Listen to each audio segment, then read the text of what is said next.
Ladies and gentlemen, this came out in the Daily Mail, December 24th, 2018. Many of you probably remember the James Berg killing, the man that was dragged to death by white supremacists down in Texas. And this happened in 1998. It's hard to believe it's been 20 years since this happened. But they are getting ready to execute John William King, 44 years old, on April 24th, 2019 at 6 p.m. And this crime took place down there in Jasper, Texas. And it was known as probably still is, a sundown town. What they did was they beat him and then chained him up by the ankles to their pickup truck and they dragged him for 3 miles. That is just absolutely insanely crazy to do that to a person. And of course, he died about halfway through. His body broke apart, of course, and his head was, his right arm was severed. He lost an eye. It was horrible. It was a horrible way for him to die. Well, one of the three out of the three have already been executed back in September 2011. So now this is the second execution, and the third guy, he just got a life sentence. He really should be executed as far as I'm concerned. None of them should be spared. One of three white men condemned for the June 1998 dragging death of a black man in Texas will be executed next spring. John William King will face lethal injection on April 24th, 2019 at 6 p.m. after District Judge Craig Mixon signed the execution order on Friday. In October, the U.S. Supreme Court denied King's appeal, which suggests he had ineffective lawyers during his capital murder trial. No, no, he shouldn't get out of this. No. And this is him right here, ladies and gentlemen.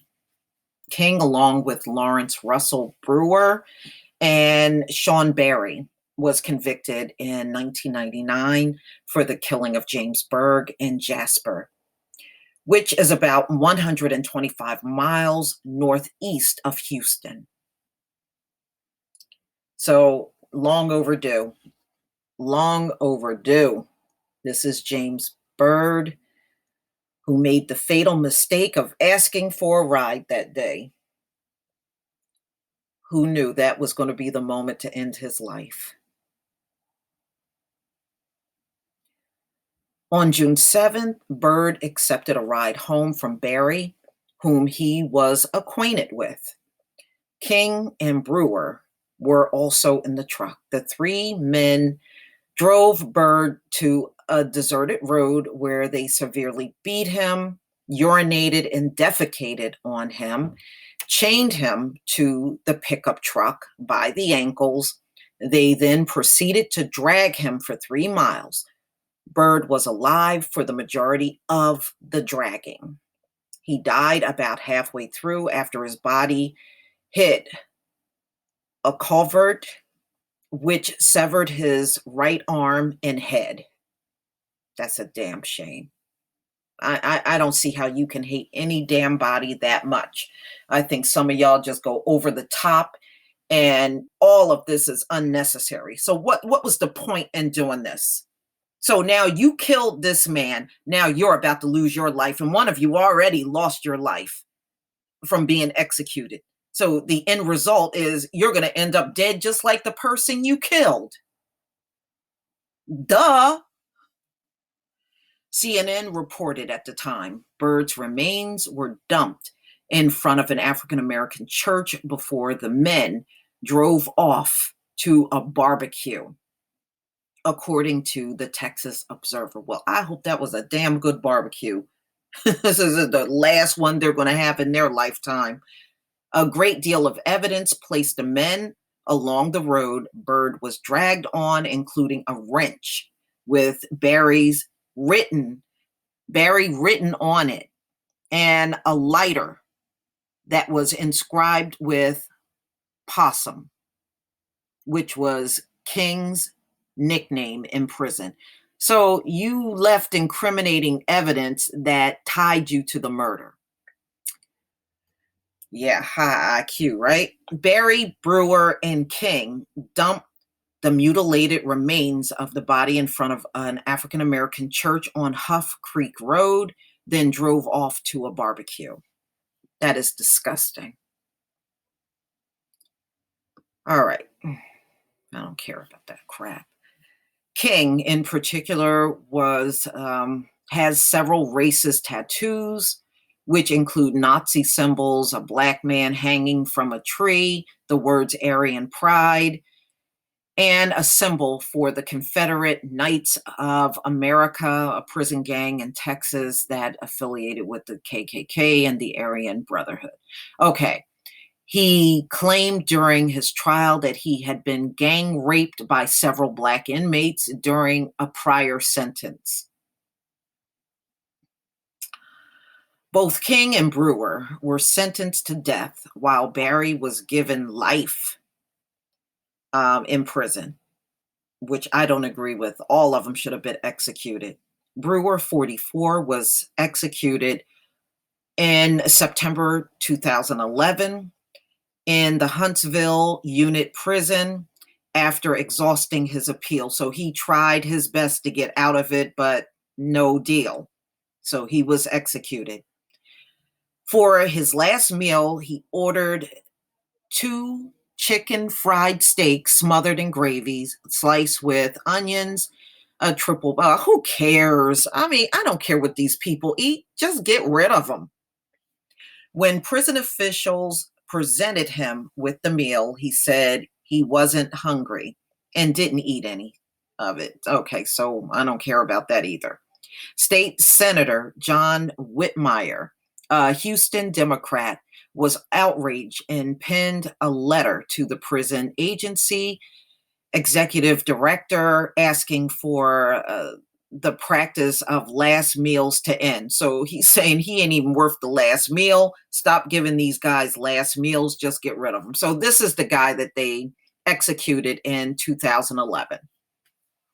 Within hours, Livingston replied that the practice was terminated effective immediately, reported the New York Times. Yeah, why waste time with a meal? Death row inmates now receive a last meal that is the same meal other inmates receive in the chow line. So they don't get any special meal. They just get whatever the prison is served. That's it. And this guy right here, who I don't agree, should have got a life sentence. He should be getting the death penalty just like the other two. But I remember this one. Y'all, he was crying like a baby. This if you go back and look at the footage, this is the one that was sobbing like a big child and screaming, I do not. Yeah, he was doing that. This one right here, I remember that because they gave him a life sentence and he was bawling and wailing because he was afraid he was going to get the same death sentence as the other two. You know, it's amazing how people want to kill someone, but they themselves are afraid of death.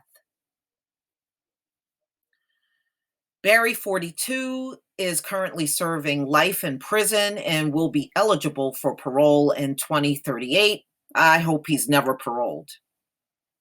He currently spends 23 hours in an 8-by-6-foot cell in Ramsey Unit at the Texas Department of Criminal Justice.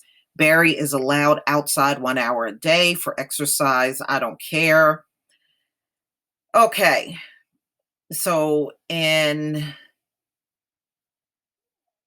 2001, then Governor Rick Perry, who I have issues with, signed into Texas state law the James Berg Jr. Hate Crimes Act. In 2009, the Matthew Shepard and James Berg Jr. Hate Crime Prevention Act was signed into federal law by then President Barack Obama. Okay, so this scumbag gets to live, and this one is already dead. And this thing right here, he's about to be executed. April 24th, 2019 at 6 p.m. Please tell me what you think, ladies and gentlemen. It is sick that people will go this far, but I'm not surprised that they go that far. We see them going too far all the time. So, what's one more thing? Please leave your comment and subscribe. Don't forget to hit on the notification bell, and I'll see you on the next video. Peace, family.